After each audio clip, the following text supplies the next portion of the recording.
And now it's time for another update. Today we're discussing a major regulatory development for carbon capture and storage in Texas. The EPA granting Texas primacy over Class 6 underground injection wells. Here's what happened.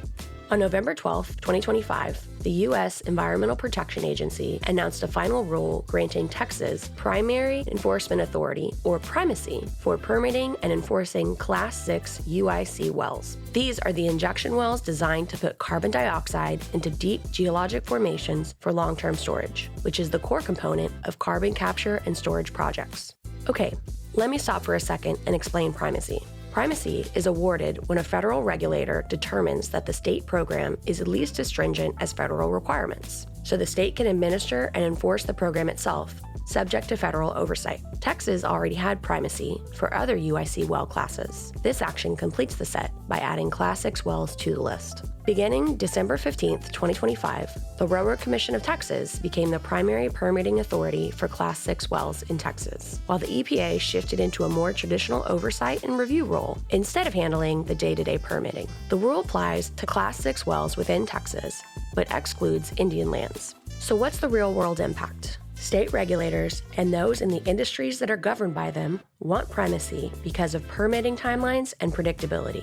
Class 6 permitting is a bottleneck nationally. However, shifting permitting to the state level improves responsiveness, reduces uncertainty, and creates a clearer path for applicants, even if the technical requirements remain rigorous. So why should you care? Well, project economics and 45Q credits hinge on whether and when you are able to get your Class 6 permit.